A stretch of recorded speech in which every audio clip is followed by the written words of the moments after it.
हे बघा, अनारशाचं पीठ मी फक्त एकच दिवस मुरत ठेवलं होतं, तरी देखील पीठ अतिशय छान पिढ्यासारखं मऊ झालं आहे. अनारसाही व्यवस्थित थापता येतोय, बोटाला पीठ अजिबात चिकटत नाही आहे. आणि एक दिवस मुरत जरी पीठ ठेवलं असलं तरी देखील खूप सुंदर जाळी आली आहे. अनारशाला इथं आपण गुळासह योग्य प्रमाण वापरलं तर अनारसा असा छान जाळीदार आणि खुसखुशीत होतो. पण गुळाचं प्रमाण योग्य असणं खूप महत्त्वाचं आहे. आणि जर गुळाचं प्रमाण चुकलं तर मात्र अनारसा फसतो. पण इथे मी पिठामध्ये गुळाचं प्रमाण योग्य टाकण्यासाठी काही खास टिप्स सांगितल्या आहेत. जर या टिप्स तुम्ही फॉलो केलात तर तुमचा अनारसा अजिबात बिघडणार नाही किंवा फसणार नाही. हे बघा, अनारसे किती छान जाळीदार आणि खुसखुशीत, त्याचबरोबर कमी तेलकट झालेत. अनारशाला अगदी आतपर्यंत जाळी उतरलेली आहे. एवढे आपले अनारसे खुसखुशीत झाले आहेत. तर नमस्कार, मी पूजा, तुम्हा सर्वांचं लेडी स्पेशलमध्ये खूप खूप स्वागत करते. तर आज आपण बघणार आहोत न चुकता खुसखुशीत, जाळीदार, त्याचबरोबर कमी तेलकट अनारसे कसे तयार करायचे. अनारसे बनवण्यासाठी इथे मी अर्धा किलो रेशनचा तांदूळ घेतलेला आहे. अनारशासाठीचा तांदूळ हा नेहमी जुना असावा, नवीन तांदूळ नसावा. ज्याचा भात चिकट होतो असाही तांदूळ अनारसे बनवण्यासाठी वापरू नये. जसं की इंद्रायणी किंवा इतर काही तांदूळ आहेत त्यांचा भात चिकट होतो, असे तांदूळ अनारसे बनवण्यासाठी वापरू नयेत, नाहीतर अनारसे थोडेसे चिवट होतात. रेशनचा तांदूळ असेल तर अतिउत्तम, किंवा ज्या तांदळाचा भात हा मोकळा सळसळीत होतो असा तांदूळ अनारसे बनवण्यासाठी वापरावा. तर आता हे तांदूळ मी 2 ते 3 वेळा पाण्याने स्वच्छ धुवून घेते. आता हे तांदूळ मी 2 ते 3 वेळा पाण्याने स्वच्छ धुवून घेतलेत. यामध्ये तांदूळ व्यवस्थित बुडतील एवढं पाणी घालूया आणि पाणी जास्तच घालायचं आहे. आता हे तांदूळ आपल्याला 4 दिवस व्यवस्थित भिजवून घ्यायचे. पूर्ण 4 दिवस म्हणजे जर सोमवारी सकाळी तांदूळ भिजवला घातले तर शुक्रवारी सकाळी आपल्याला ते पाणी नितळून सुकवून घ्यायचे. जे तांदूळ आपण भिजत घातलेले आहेत त्या तांदळातील पाणी रोज बदलायचं आहे. पाणी नाही बदललं तर तांदळाला खराब वास येऊ शकतो आणि हा खराब वास अनारशाला पण लागू शकतो. तर दुसऱ्या दिवशी बघा, असे हे पाण्याला बुडबुडे आलेत तर हे पाणी टाकून द्यायचं आणि पुन्हा तांदूळ स्वच्छ धुवून पाण्यामध्ये भिजत घालायचे. असे आपण 4 दिवस करायचं आहे. दररोज तांदूळ स्वच्छ धुवायचे आहेत. तर 4 दिवस झालेत, तांदूळ छान भिजलेत. रोजच्या रोज पाणी बदलल्यामुळे तांदूळ छान पांढरा शुभ्र झालाय, अजिबात वासही येत नाहीये. तर यातील पाणी काढून व्यवस्थित हे तांदूळ चाळणीत ओतून आपण नितळून घेऊयात. तर हे तांदूळ आपण 15 ते 20 मिनिटे चाळणीमध्ये असेच पसरवून ठेवूयात आणि यातील व्यवस्थित पाणी नितळून देऊयात. 15 ते 20 मिनिटे झालेत, तांदळातील पाणी व्यवस्थित नितळलं गेलंय. आता हे तांदूळ आपल्याला घरातच सावलीमध्ये एका सुती कपड्यावर सुकवायचे आहेत. उन्हामध्ये सुकवायचे नाहीत. फॅनखाली 1.5 ते 2 तासात हे तांदूळ छान सुकतात आणि फॅन नाही लावलात तर 2.5 ते 3 तासामध्ये हे तांदूळ छान सुकतात. मध्ये मध्ये या तांदळावरती हात फिरवायचा आहे. फॅनखाली तांदूळ सुकवून घेतलेत. 1.5 ते 2 तासात तांदूळ छान सुकलेला आहे.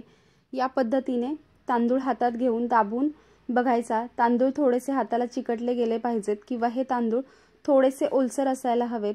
तांदूळ एकदमच कडकडीत वाळवून घ्यायचे नाहीत. यात हलकासा दमटपणा असायला हवा. तांदूळ खूप कोरडे किंवा खूप सुकवले गेलेत तर पीठ मिळून येत नाही आणि गोळा तयार होत नाही. तर आता हे तांदूळ आपल्याला मिक्सरमध्ये असे दळून घ्यायचेत किंवा गिरणीतून आपण दळून आणू शकतो. तर आता इथेच मी मिक्सरवरतीच हे तांदूळ बारीक करून घेते. तर इथे मी मिक्सरमध्ये एकदम बारीक असे तांदूळ दळून घेतलेत. हे बघा, अतिशय बारीक असे दळून घेतलेत. तर आता हे दळून घेतलेलं पीठ आपल्याला एका सुती कपड्याने गाळून घ्यायचं आहे. तर एका भांड्याला मी सुती ओढणी बांधली आहे आणि या ओढणीने हे पीठ व्यवस्थित गाळून घेते. हवं तर तुम्ही एकदम बारीक चाळणी असते त्याने देखील हे पीठ चाळून घेऊ शकता. परंतु जर तुम्ही सुती कपड्याने हे पीठ गाळून घेतलं तर पीठ अतिशय छान मऊ आणि पेढ्यासारखं होतं चाळणीपेक्षा. तर वरती जी बारीक कणी असेल तर तीही निघून जाते. तर ही बारीक कणीही आपण पुन्हा मिक्सरमध्ये फिरवून व्यवस्थित गाळून घ्यायची आहे आणि जमेल तशी ही मिक्सरला बारीक करून घ्यायची आहे. आणि आता ही वरती जी बारीक कणी राहिलेली आहे ती कणी आपल्याला जमेल तशी मिक्सरला लावून बारीक करून घ्यायची आहे। याला चाळून ही घेऊ शकता। जेवढी शक्य आहे तेवढी कणी परत मिक्सरला बारीक फिरवून घ्यायची आणि पुन्हा व्यवस्थित गाळून घ्यायची। तर हे बघा इथे मी असे सर्व पीठ गाळून घेतलंय। तर अगदी बारीक असं पीठ आपल्याला मिळालेलं आहे। थोडंसं पीठही ओलसर आहे, तुम्ही बघू शकता। तर आता याच्यामध्ये आपल्याला गूळ घालायचा आहे। तर गूळ निवडताना असा हा मऊसूद आणि पिवळसर असा गूळ अनारशासाठी वापरायचा, म्हणजे अनारशाला रंगही छान येतो आणि पीठही छान पेड्यासारखं मऊ होतं। हे बघा अगदी मऊसूद असा गूळ आपल्याला वापरायचा आहे, जास्त कडक असणारा गूळ आपल्याला वापरायचा नाही। इथे सर्व गूळ मी किसून घेतलाय। तर आता वजनी प्रमाणामध्ये बघा इथे पीठ आहे, मी अर्धा किलो तांदूळ भिजायला घातलेले, तर 440 ग्राम पीठ आहे आपलं, म्हणजे एवढं पीठ भरलेलं आहे। पीठ थोडंसं ओलसर आहे आणि त्याच्यासाठी मी इथे घालतीये 346 ग्राम गूळ, किंवा 340 ग्राम चालेल किंवा 330 ग्राम एवढंच आपल्याला गूळ याच्यामध्ये घालायचं, जास्त गूळ घालायचं नाही। तर आता या पिठामध्ये हा गूळ व्यवस्थित मिक्स करायचा आहे। पिठामध्ये गूळ व्यवस्थित एकजीव झाला पाहिजे, हाताने असा व्यवस्थित मिक्स करून घ्यायचा आहे चुरून। हे बघा महत्त्वाची टिप म्हणजे गूळ मऊसूद असावा, जास्त कडक नसावा आणि पीठही थोडंसं ओलसर असावं। जास्त सुकवलेल्या तांदळाचं पीठ नसावं किंवा उन्हामध्ये तांदूळ वाळवून घ्यायचे नाहीत आपल्याला, फॅन खाली फक्त सुकवून घ्यायचे थोडंसं दमटपणा असेपर्यंत। हे बघा तर अशा पद्धतीने आपल्याला गूळ या पिठामध्ये व्यवस्थित मिक्स करायचं आहे हाताच्या साहाय्याने। तर 440 ग्राम पीठ होतं, तर त्याच्यासाठी मी 340 ते 46 ग्राम गूळ घातलाय। जर तुमचं 500 ग्राम पीठ असेल तर 400 ग्राम गूळ घालायचा, म्हणजे पिठापेक्षा फक्त 100 ग्राम गूळ आपल्याला इथे कमी वापरायचा आहे। तर पीठ अगदी छान होतं, अनारसाही व्यवस्थित होतो, अजिबात फसत नाही। तर हे प्रमाण अगदी योग्य आहे। तुमचं पीठ कितीही असू द्या त्याच्या 100 ग्रॅम कमी आपल्याला गूळ घालायचा आहे, एवढीच ही टीप लक्षात ठेवायची। अनारसा अजिबात तुमचा फसणार नाही। तर हे बघा इथे पिठामध्ये हा गूळ व्यवस्थित मिक्स करून घेतला, त्याच्यामध्ये गाठी वगैरे अजिबात नाही आहेत, एकदम मऊसूद असं पीठ झाले, अगदी पेड्यासारखं छान पीठ झाले हे बघा आत्ताच।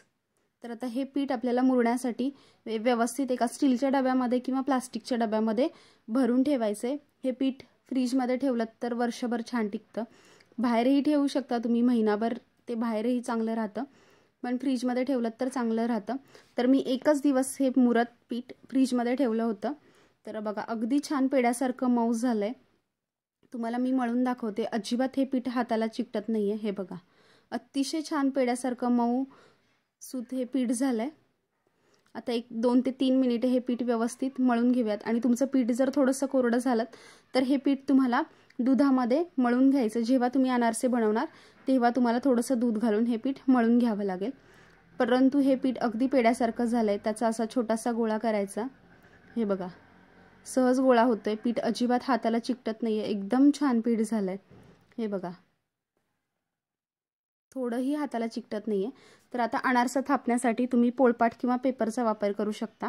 त्याच्यावरती खाली आपल्याला खसखस घालायची आहे, तर खसखस ही भरपूर घालायची आहे अनारशाला, आणि असं 2 बोटाच्या साहाय्याने गोल फिरवत आपल्याला हा अनारसा व्यवस्थित थापून घ्यायचा आहे। हे बघा एकसारखा थापून घ्यायचा आहे, कुठे जाड कुठे पातळ असं अजिबात ठेवायचा नाहीये, एकसारखा अशा पद्धतीने व्हिडिओमध्ये दाखवल्याप्रमाणे थापून घ्यायचा। बोटाला थोडंसं तेल लावायचं म्हणजे पीठही चिकटत नाही, आणि खाली भरपूर खसखस टाकायची म्हणजे पोळपाटाला चिकटत नाही, आणि हातालाही थोडंसं तेल लावल्यामुळे पीठ बोटाला चिकटत नाही थापताना। तर असे हे अनारसे आपण थापून घ्यायचे। मी तुम्हाला 2 अनारसे दाखवलेत थापून, उचलूनही दाखवते, सहज उचलले जातात। आता तळून बघूयात। तर गॅसवरती तेल गरम करायला ठेवलेलं, तर आता खसखसची जी बाजू आहे ती वरती करायची आणि अनारसा वरती येईपर्यंत आपल्याला असं तेल शिंपडत राहायचं आहे। तळताना अनारशाला सतत तेल वरती शिंपडत राहायचं। तर एकाच बाजूने आपल्याला हा असा अनारसा तळून घ्यायचा आहे। हे बघा अशा पद्धतीने, तो पलटी वगैरे करायचा नाही, जी खसखसची बाजू आहे ती वरती करायची आणि अशा पद्धतीने त्याच्यावरती तेल शिंपडायचं, म्हणजे अनारसा छान सर्व बाजूनी व्यवस्थित तळला जातो आणि मस्त त्याला जाळीही सुटते। तर हे बघा अगदी छान मस्त जाळी सुटली आहे, रंगही खूप सुरेख आला आहे. मी अजून एक अनारसा तुम्हाला तळून दाखवते. हे बघा, अशा पद्धतीने बाजूबाजूने आपल्याला हे व्यवस्थित तेल शिंपडून घ्यायचं आहे. तर ही ट्रिक आहे जे अनारसा व्यवस्थित तळण्यासाठी, आणि हा व्यवस्थित तळला गेला तर त्याला जाळीही छान सुटते. इथे बघा, गुळाचं प्रमाणही अनारशाच्या पिठामध्ये अगदी योग्य झालं आहे. अजिबात अनारसा फसलेला नाही आहे. तुम्ही पहिल्यांदा जरी करत असाल तरीही तुमचं जर हे योग्य प्रमाण वापरलं गुळाचं तर तुमचाही अनारसा फसणार नाही. हे बघा, अतिशय सुंदर असा रंग आला आहे, जाळीही मस्त सुटते. अशाच पद्धतीने मी सर्व अनारसे करून घेते.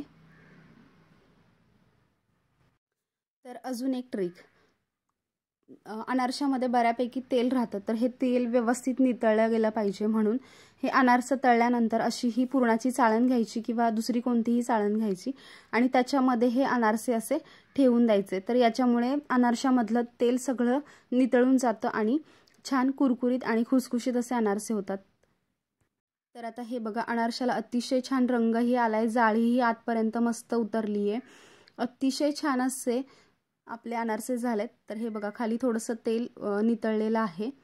तर अशा पद्धतीने आपण हे अनारसे बनवायचे आहेत. गुळाचं योग्य प्रमाण आहे. हे बघा, अतिशय मस्त झालेत, अजिबात तेल हाताला लागत नाही आहे, कमी तेलकट झालेत. आणि हे अनारसे महिनाभर व्यवस्थित डब्यामध्ये भरून ठेवले तर आहे असे कुरकुरीत राहतात किंवा खुसखुशीत राहतात. हे बघा, जाळी तर अतिशय छान आतपर्यंत उतरलेली आहे, रंगही खूप सुरेख आलाय. तर मस्त असे आपले जाळीदार आणि खुसखुशीत असे अनारसे तयार आहेत. जर तुम्हाला आजची ही रेसिपी आवडली असेल तर लाईक आणि शेअर करा. चॅनलवरती नवीन असाल तर चॅनलला सबस्क्राईब करायला विसरू नका. तर पुन्हा भेटूया असंच एका छानशा व्हिडिओसोबत. धन्यवाद.